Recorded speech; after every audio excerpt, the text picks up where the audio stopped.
یو ملګری دا پوښتنه کړې ده چې موږ ډېر خلک ولیده چې کله اذان کیږي نو بیا دا دواړه ګوتې دا غټې ګوتې راپورته کي او مچي کي او بیا په سترګو باندې کي. آیا دا مسله کتاب کې شته که نه؟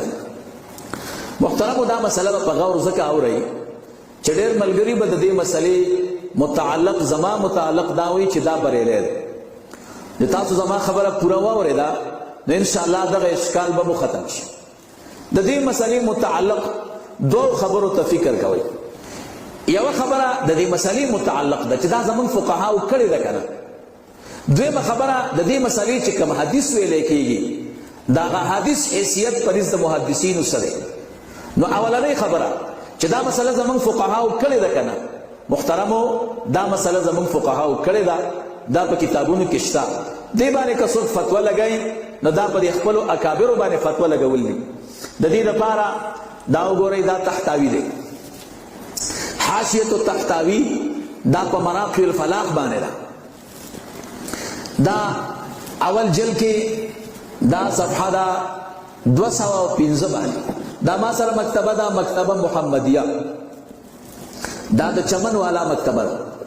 دې ځای کې همدغه خبره کوي یستحب ان یقول دا مستحب دی چې څوک اذان اوري چې هغه دې ووایي په وخت د اورېدلو د شهادتینو کې دسی به وایي صلی الله علیک یا رسول الله. کله چې اول کرت اشهد ان محمدا رسول الله وای نو دی به وایي صلی الله علیک یا رسول الله. دویم کرت چې مؤذن دا وای بیا به وایي قرة عینی بک یا رسول الله. او بیا به او دا به کم وخت کې وایي چې دا خپلې کټې ګوتې به په سترګو باندې ږدي. نو چې دا کار چا وکړ نو رسول الله مبارک صلی الله علیه وسلم به دې جنت ته بوځي. او بے دا مسند دیلوی دا حضرت ابو بکر صدیق رضی اللہ تعالی عنہ روایت ذکر کرے. نو زمان فقہاو دا مسئلہ کرے دا تحتاوی دا اول جلد 215 صفحہ. دویم نمبر حوالہ چ دا مسئلہ شتا دا تفسیر روح البیان دے اتم جلد ما سره دا بیروت والا چاپ او صفحہ دا 350 دی باندې دا مسئلہ کرے دا. ويستحب أن يقول عند سماع الأولى من الشهادة الثانية صلى الله تعالى عليك يا رسول الله وعند سماع الثانية قرة عين بك يا رسول الله. دقه مسألة علامة تحتوی رحمه الله لیکلی دا. دقه مسألة علامة بروسوی رحمه الله لیکلی. تفسیر روح البیان اتم جلد صفحه 300 او یو کم 50. دریم نمبر حوالہ دا المقاصد الحسنہ دا امام سخاوی رحمه الله دے پدی اول جلد او پا صفحہ 390 بانے بحث کئی پدی مسئلہ او اغا حدیث متعلق چی رسلو خبر در تکوما دا غین پس دے یو 15 حوالی پی پیش کئی چی دا مسئلہ شتا.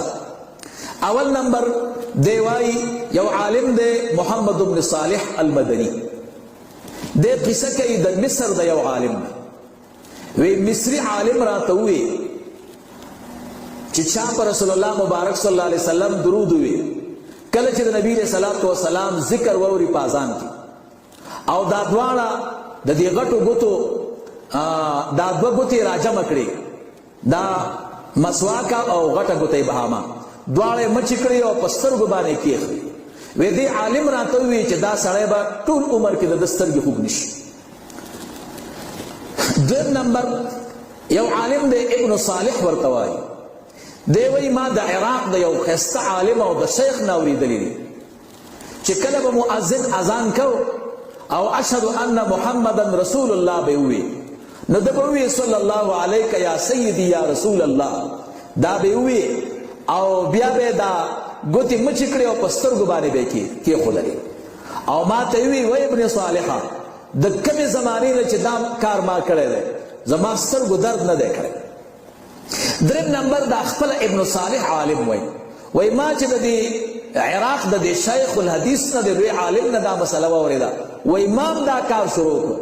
وی قسم دی چې ډېر وخت شو چې زه دا کار کوم خو زما سترګې خوږ شوي نه دي او الله تعالی نه امید ساتم چې څومره زندگی زما وي الله به د دې عمل په وجه زما سترګې ساتي او د ړوندوالي نه به او د درد نه به محفوظ کړي.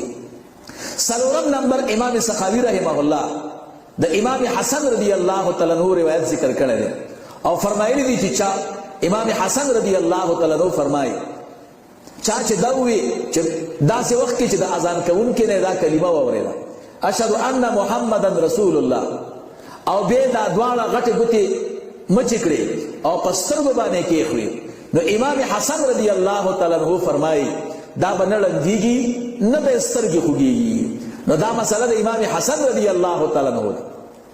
پنځم نمبر امام سخاوي رحمه الله د علامه طاووسي روایت ذکر کوي وای ما د محمد بن ابي نصر البخاري نه اورېدلې دي وی فرمایل مسله وکړه چا چې د دې غټو ګوتو دا دکان مچ کړ په داسې وخت کې چې اذان